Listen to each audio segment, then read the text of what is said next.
the next day. So we're doing part 2 of the segment of my story and what I'm doing in the community and all the exciting things that are happening, miracles and wonders, and how I'm planning to assist other people, and it is my life mission. So what happened when everything cleared up, when mental illness was under control and everything, I started going on Facebook and I started joining Facebook groups, and I got very involved in a group called Free Cycle for Fun, and we had a lot of fun there, and people collect stuff from you and you collect from them, and it's basically a free giveaway site. So you get to know people and you get to know their needs, and somebody would come to me and say, Ankarien, I'm starting a new job on Monday and I don't have any size small clothing.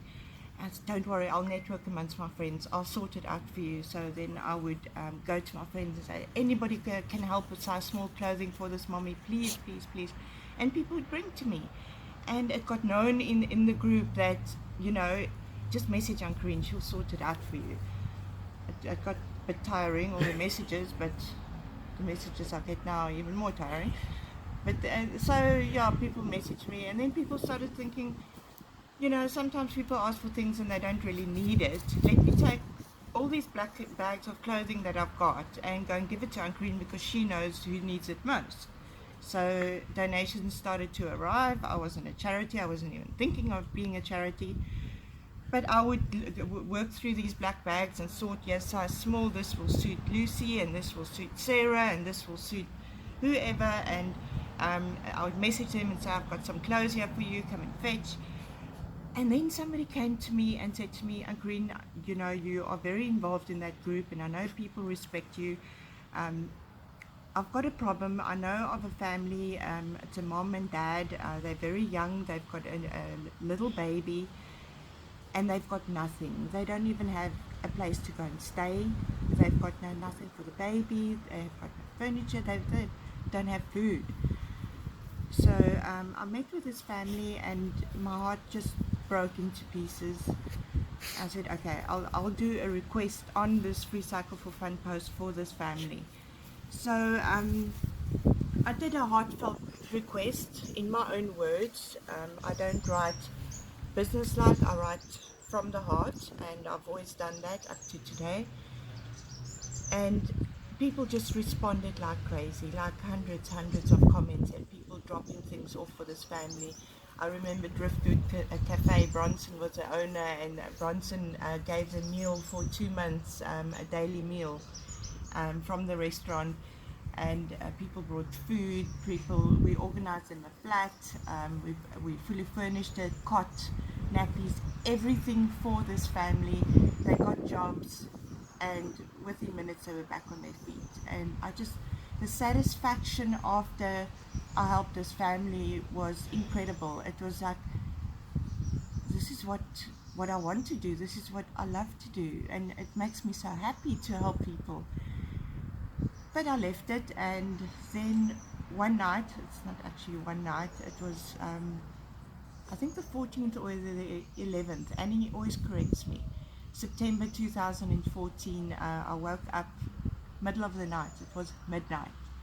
I woke up from my bed, I sat up, and whether it was God speaking to me, whether it was a bipolar manic idea, I believe it's God, but the word Table View Angels came into my head. And I know when I wake up with these kind of ideas, that I either have to act immediately or I'm going to stay up all night thinking about it. So what I did is I grabbed my phone from next to my bed, I went groups, I said start new group, Table View Angels. You have to add a few people when you start a group. I added a few friends and I commented there, I'll talk to you guys tomorrow about it. And I put my phone down, went back to sleep. So the next morning I woke up and, okay, now I've got a group together here called Table View Angels. What are we going to do? What is our vision and mission? Don't know, so it was touchy-feely. Some people came, some people go. They weren't sure what this crazy woman was up to. said, we're going to help people in need in our community. You know, you look around the Greater Tableview area, and yes, it looks affluent, and you see fences and you see gates, but you don't know what's going on behind those fences and gates. You don't know about a family living in a garage. You don't know about an 87-year-old living in a Wendy house that's leaking in winter. You don't know about 5 families sharing a 2-bedroom house. You don't know these things. And yes, it does look like a nice area. And you know, I thought we've got several charities helping in the very, very poor squatter camps and things like that, Dunoon, Atlantis, those places. We've got charities helping here, but nobody's helping our very own community, and they're not opening the eyes to the need in our community. So I saw the gap there, and we started saying, okay, we tabled the angels. We started a Facebook group. People came and went again, you know, in my team, and we people started contacting us saying, I need help with food, I need help with this, I need help with getting my children into school, and what I decided from the get-go, don't eat my feathers, Pebbles. What I decided from the get-go is that, okay, what we're going to do is we're going to go 2 angels at a time to go and visit this family. We need to make sure they are not drug addicts. We need to make sure they are not alcoholics. We need to make sure they are not going to abuse us. Because if we're going to ask the community for donations for these people, the community is going to trust us that we are giving it to the right people. You know, giving a drug addict a microwave, they're going to sell that for drugs. So we need to make sure measures are in place. It was hit and run from the start, you know. We had our ups and downs. We made mistakes with certain families. Certain families used us, and we just learned as we go. I wasn't very I still am not very business minded. I just have a passion. And help me, Daniela. Yes, so then people started saying, but you should start an NPO, you should start an NPO. I said, yes, I should start an NPO, but I started Googling, reading up, what does an NPO mean? What is the roles? What is your...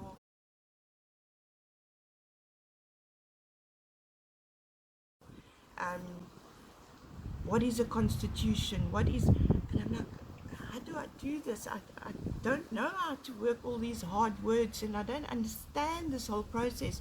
And am I signing my life away? Am I being held responsible for stuff? So it was very confusing for me at the time, and I said, let me just carry on with my group, and let's just help people in need for now, and then later on, as we grow, we can look at doing this. So Tableview Angels started, we grew tremendously in the last 4 years. Okay, we've got over 7,000 followers on Facebook. We basically just work Facebook based at the moment. We do fundraisers. We're not one of those charities that sit back and just say, we need donations, we need donations. We go out and we work for it. Even if we are going and spend 2 hours at the robots handing out flyers, we do food drives, we do events, we do fundraisers, Christmas wrapping, hours on end wrapping gifts for Christmas just to get a few rand in so that we can buy food for people. And of course we rely heavily on the community to donate to us. So what we do is when we go and visit a family, we 2 angels go and they come back and they give us a home visit report on the family, and then we discuss the family and we say, okay, is this a hand up or a hand out? Can the family get out of their situation, or are they forever going to be in that situation? Now, I'll give you an example. I visited a mommy. She had 2 children. When I walked into the house, there was a lot of expensive antique furniture in the house.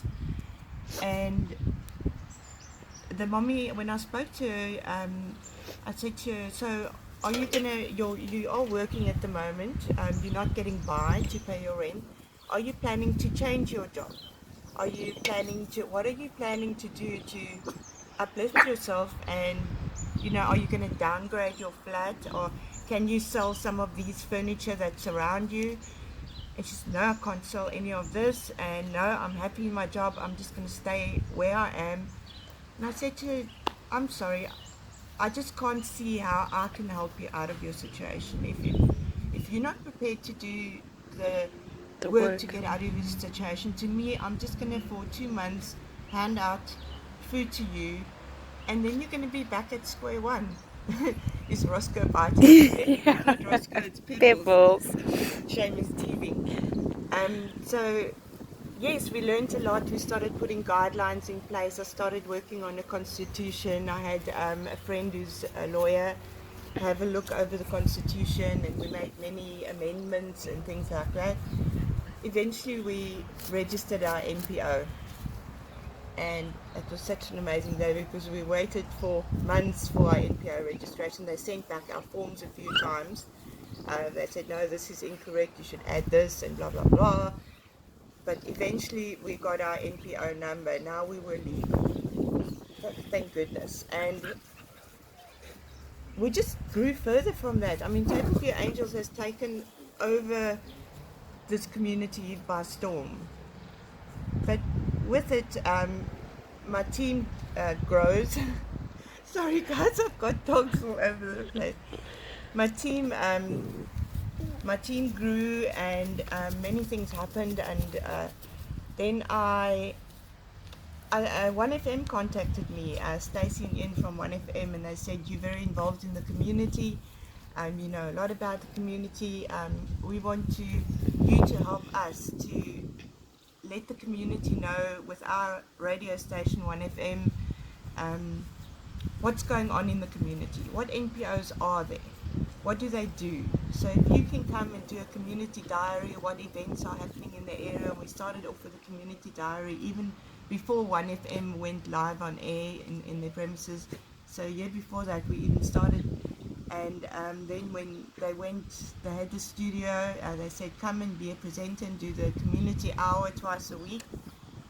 So I went and did that, and I interviewed different people from different charities, and I got to know people, and I was with 1FM for over 2 years. I enjoyed my time there, but then I thought, okay, but I want to join the Neighborhood Watch as well. You know, addiction personality. Now I'm 15 years sober from alcohol. I have to be addicted to something. So I got addicted to doing community work. And adrenaline. And adrenaline. And, you know, I'm not married. I don't have kids. I've got naughty dogs. And my whole life is dedicated to the community. So now I wanted to join the Neighborhood Watch. So let me take my wings off, and I'll put my Neighborhood Watch gear on. So first I joined the Neighborhood Watch. There we go, Table View Neighborhood Watch. And so that was fun. I love going out on patrol. I love doing what I do in the Neighborhood Watch, handling crime situations, handling medical situations, handling accident scenes, moving on vagrants. You know, vagrant and homeless situation we'll touch on just now. This dog is eating my wings, so we'll handle that just now. So I love doing Neighborhood Watch. I love patrolling. It's an organisation I agree with 100%. We need them. Our SAPs is understaffed. They just cannot cope in our area. So the Neighborhood Watchers and the armed response companies are very, very important in our area. So then I wanted to become more of a cowboy, you know. So, okay, so then I said I want a tack vest, because now I'm going to some different situations, and sometimes we handle people who Need handling. need handling, and they can become aggressive and things like that. So now I want a tack vest. Sorry, So, I'm laughing, it's not funny. I got my Neighborhood Watch tack vest. I see there is a place for a gun, but I don't think I'll qualify for a gun because of my mental illness. So as much as I want a pink gun just to be pink and have one, everybody says I'm just crazy, but we all know I'm crazy. So I've got my little pepper spray. I've never used it, and I've got my gloves that I use to pick up rubbish where there's mess. I've got my torch. I've even got perfume in my tack vest. Yeah, oh, and I've got my medical, yeah, it's my little pepper spray I've never used. I've even got my medical gloves in case I come across an emergency that I need to react in a medical capacity. And I've got my radio, which I'm radio linked, and I listen often to what's going on even if I'm not on patrol. So then,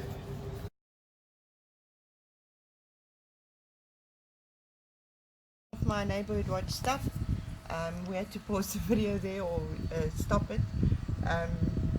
And then, well, before I even joined the neighborhood watch, I started doing community cleanups. I've been doing community cleanups for 4 years now, and we eventually got our own vests, which says the community cleanup, and you can see the back, community cleanup. And what community cleanup does is we go into the parks, the green belts and things like that where the vagrants, the homeless camp, and you know, we've got a big problem in Tableview. They make a big mess. They take black bags out of the municipal bin. They take it into your green belts. They open it up and they just spill it all over and take what they want and go and sell it. So that mess is left behind, and we unfortunately don't have people who go up and clean it up. We are discussing that with City of Cape Town. But us as a group decided we will do the cleanup and we will go and clean where the vagrants mess, and we will ask them politely to please move on because it is illegal to sleep in open spaces. Now, although I'm a humanitarian and I want to help everybody, there comes a time when you have to decide when it is possible to help somebody, or when you just have to stand back and wait for them to reach their rock bottom and ask for help. So every time with the community cleanup and with the neighborhood watch, when I go out, I speak to the vagrants. I know most of them in that area. By I name. speak to them by name. I offer them help. I offer assistance. I offer shelters, which the shelter is a big problem in our community. We'll get to that and the reason how I acted on that. Sorry, I'm looking that way because Pebbles is like making chaos behind Daniela. So community cleanup started, and we are still going strong. At the moment we are on a 2-month strike because we decided if we're not going to get the backup from law enforcement and the backup from City of Cape Town, we're going to let the community go to waste and let everybody see. And this strike has caused major ruptions in our community because now people actually see what's happening. They see the mess and they see that there's nobody cleaning it up. We've actually this week got a meeting with the Displaced People's Unit and Ellie at the Milnerton Municipal Chambers. So we're going to discuss the issue, and then hopefully in February we're going to continue with cleanup again. I'm looking forward to it. It's not nice. I always ask my angels join me for cleanup, and no, they don't want to, or they come once and they never come again. But it's something I love to do because it puts me out there amongst the vagrants, amongst the homeless, and I get to talk to them, and I also get to do the cowboy thing, you know what I mean? So with the cleanup, then came the neighborhood watch, and then Ankarien doesn't stop because, you know, addictive personality, that's me. There was a gap in the community police forum for somebody to handle their media and public relations, and I stick my hand up and I said I'll do it. So I became community police forum on the exco for public relations and media. So I handle the Facebook page, the website, which is in a mess. I'm trying to get into it. I've got somebody on standby to help me with that. And basically general things, fundraising, events, general information that needs to be spread within the community police forum. We go to meetings with SAPs and other organizations, and we try and link organizations with SAPS and with the community. So what the community forum is we are the body that interlinks the police, so that's SAP, South African Police Service, and the community. And we are a governing body for that. Every police station in South Africa has a community police forum. I'm very proud to be on the EXCO, and I work hard on the EXCO. And yes, that's one of the things I do in between. Okay, so let's take community police forum off. We're not going to put our wings back on because these dogs are going crazy. Then during this time, Neighborhood Watch, Angels, CPF, 2.5 years back, I realized, we've got a major problem in our area because there aren't any shelters from Cape Town through the West Coast area, through to Melkbos. There aren't any shelters, and what I often get, and often I'm talking 3 times a day, I get people who WhatsApp me or phone me and say to me, I need a place to stay. And I'm always, where are you? What area are you in? If they're not in our area, I can't help, because I can't help the whole world. At the moment, I can just help my own community. So I get many phone calls. I can remember one very specific one of a lady who was at a bus station with all her belongings. She was heavily pregnant and she wanted to keep her baby, and she had nowhere to go. She just arrived in Cape Town. So what we did is we placed her in a shelter. We struggled to find a shelter that would allow moms to keep their babies. The other shelters, you have to give your baby up for adoption. And we found one shelter in Cape Town that allowed the mommy to keep the baby, and we put her in there. And she had a child. When she came out of there, she had to leave at a certain stage. Her baby was a few weeks old or whatever. She had to leave. And we found her a little flat, and we found her a job, and so circumstances I can tell you about of people. I got a phone call from a Neighborhood Watch saying there's a family in Jenny Lane. They're in the park. It's mom and 2 children with all their belongings. Now they've just been evicted. It was 11 o'clock at night. So out of bed we go. I called another angel and another one with Bucky, and off we went to the spot to see and evaluate what we can do about the situation. We did find solutions for that family, but we don't find solutions often. Oh my word. Oh my word. Look at what this dog has done with our new grass. Stop it! Stop it! Okay, I will plant that back. So, yes. So there are a lot of people on the streets who are genuinely homeless, who have been evicted due to illness. They couldn't pay rent. We've got people who, from abuse, they're running away from situations, and they've got nowhere to go, no family to support. They're on the streets. They are not drug addicts. They are genuinely in need, and it's those people who I target and who I will help. And what I found with the shelters is, I phoned the shelters in Cape Town, and I spent 3-4 hours wasting all my airtime on phoning, and none of them have space. They're all full.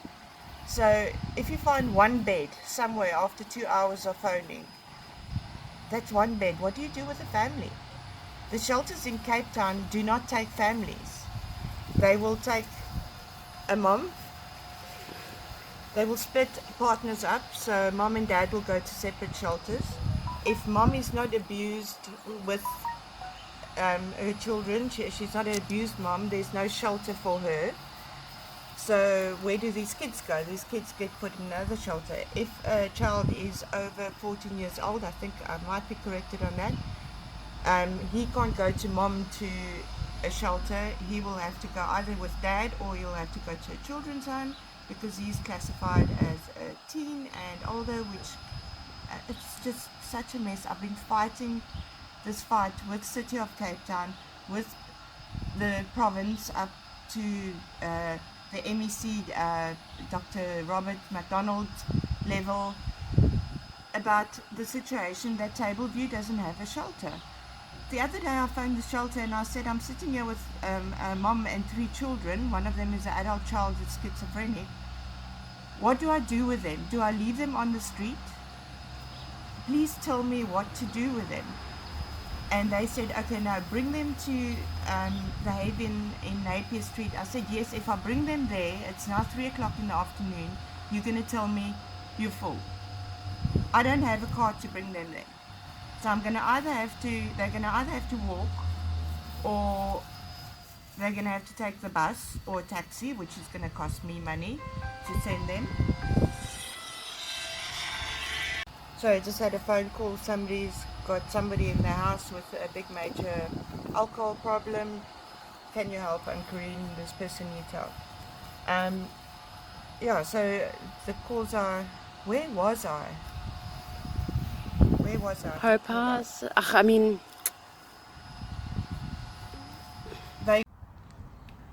Okay, so we just stopped there quickly because I had to get my thoughts. You know, I've got so much to say that sometimes I need to stop myself and stop the verbal diarrhea and think, okay, let's get to the point, sort of thing.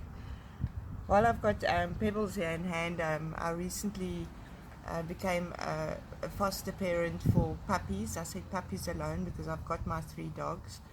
And I've already had one. This is my second foster. The first one got adopted very quickly. This is my second foster that was found in the middle of the road. Was full of mange and flea-ridden, 8 weeks old. And he's been with me for a week now, and he's come out of his shell. He was so scared. So I want to put him up for adoption now soon, and I hope somebody takes him. He's teething, so he's being a very naughty dog. So yes, I love my animals as much as I love humans. I call myself a humanitarian and community activist. Okay, take a feather and go play. No, go play. Go play. There we go. So now plus, I just wanted to touch basically a bit on something I mentioned earlier about anxiety, and that is last year sometime I woke up one morning and I was shaking and I couldn't walk. My legs were shaking and I couldn't keep them still, and I went to my mom. I said, well, something's wrong here, something's wrong. And she said, no, we need to get to the doctor. So the doctor first thought I was lithium toxic and tested me and whatever, and off to a private psychiatrist, and it was a nightmare to try and sort that out. Eventually it was neurology and CT scan and everything, and what they basically said, it was bordering on conversion disorder, but it was severe anxiety. The only way to treat it is to go to therapy and to learn to deal with your anxiety. So I started going to therapy at Hope House Counseling Center, and I go there once a week. I've been going there for a long time now, and my therapist is wonderful because what I do when I get there is I debrief once a week.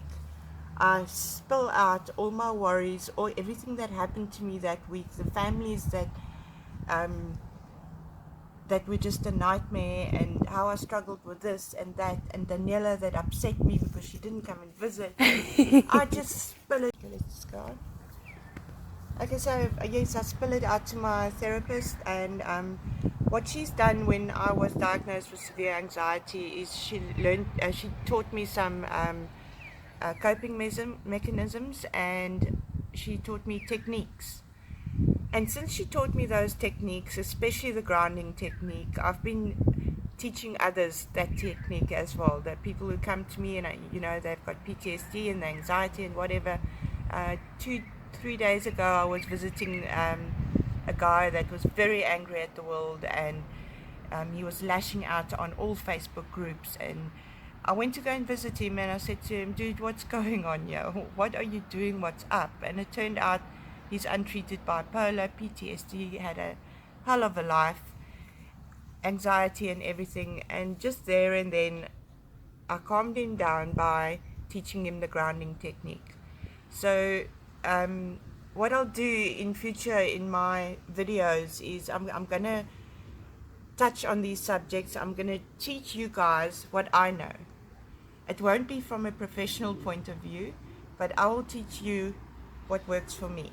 Your experiences. Use it or don't.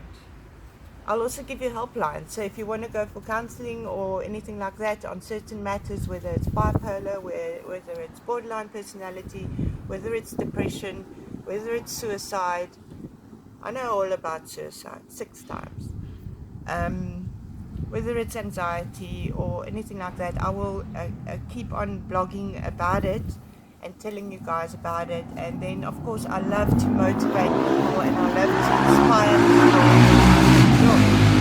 Okay, that was a bit motorcycle.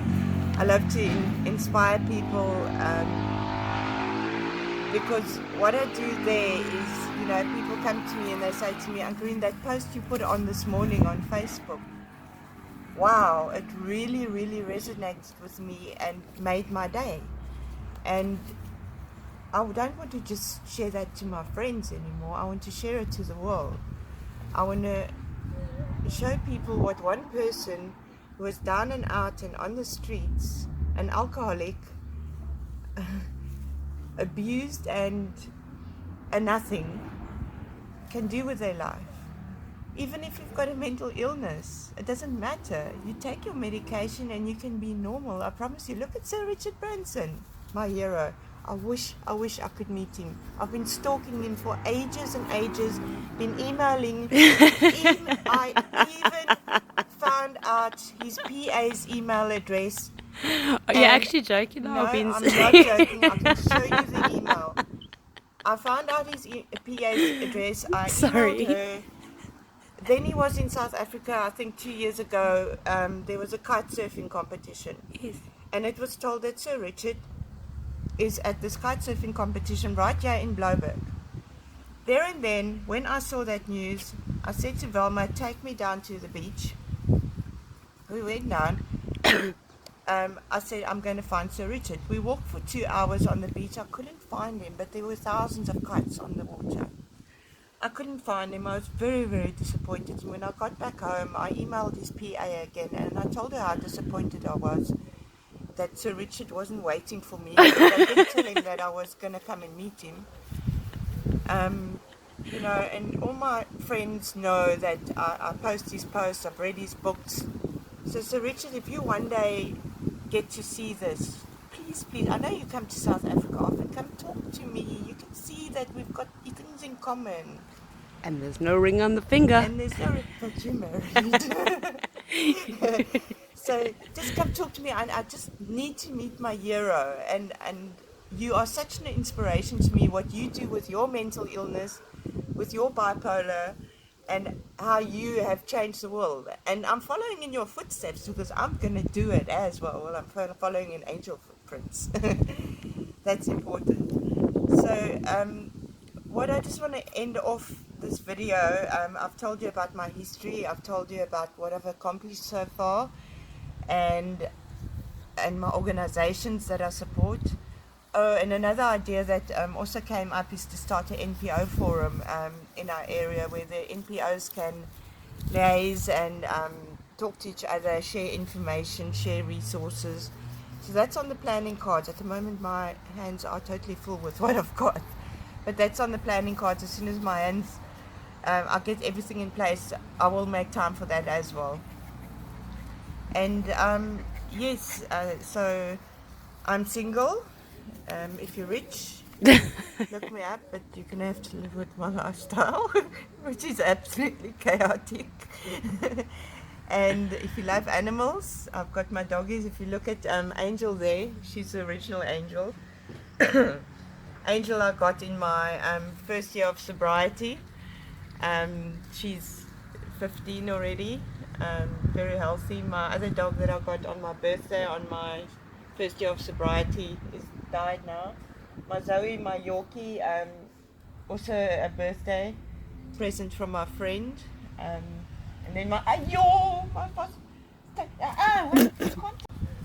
anybody feels sorry for me and has lots of money, I need a car. I need to feed a lot of Would you people. like a bakkie? A bucky would be good for donations and things. I feed a lot of people, me and my team, every week. We need food on a constant basis. This angel house still needs to be sorted out with bedding and the electricity account of, to fix the electricity of 10,000. I don't know where we're going to get that money. And yeah, if you want to help with some data or airtime towards me, that would also help. I don't want much. I don't want much for myself. I want for the community. If mommy is in need for lipstick for a job interview she's going to, I just gave my last lipstick away 2 days ago because I hardly wear makeup. I did today for the video, but I used Daniela's. I don't need things like that. I don't need much. I need the love of my dogs. I need the love and loyalty of my friends. I need my angel team who's strong. And I need my faith in God. While I'm touching on God, I got baptized on New Year's Eve 2018, just before midnight. And just before that, I wrote all my declarations in a little book. And as you can see, this book went into the water, so lots of the writing is faded a bit. But since I got baptized and I handed this all over to God, I haven't taken it back. I've left it in this book. And in a month, 4 of my declarations have been answered and have come true. So my faith is strong. I know God will provide. I know my community will provide. And yeah, that's just me, Ankarien Olofse, plain Jane. You'll see me walking into supermarkets or shops barefoot just because I haven't had time to go and get some shoes on, or the dogs ate my slip-slops or something. But I hope that you will follow my blog, Angel Footprints, which I just got the domain of. I'm hoping in the future, if I get some sponsorship for Angel Footprints, that I can get better equipment to take videos and things with, because at the moment we're just working on a Samsung phone. And Samsung rocks, by the way. Samsung, yes. iPhone, I don't understand you. That's Yep. why. Sorry. Could never afford one. My laptop is pretty much on the blink, so I'm on the phone most of the time. I do have Wi-Fi, which I'm very grateful for, and that was sponsored to the Angel House. So yes, please follow me and walk this journey with me, because you're going to be surprised. Something's going to resonate somewhere in your life, and we can chat about it and we can further elaborate about it. And I'm excited about the future. I'm excited. I'm just so happy and content at the moment, just because I accept that I am who I am, and nobody can change me. And even though I am crazy at times and impulsive at times, and I get Little depressed bit at psycho. times, and a bit psycho at times, I can always rationalize myself because I am stable, Yeah. and my teams and my friends love me for my humor. So yeah, you'll see a lot of humor on my blogs, and you'll see Special guests. special guests. Yes, I'm gonna bring in people who have undergone certain similar stuff to me, or other stuff. I've got friends who have gone through what's this, fibromyalgia and things like that. I want to bring that on as well. Different stuff that I don't know about, but bring them in to educate us and tell us what they're going through and what the helplines for that is. So we're going to make this a broad spectrum, angel from Angel Footprints, just putting it out into the world. And late last night, I created my email address. my website isn't set up yet because I don't know how to set a website up, but there is a domain, and my email address is angel@angelfootprints.org. So send me a mail and send me your suggestions. Bye.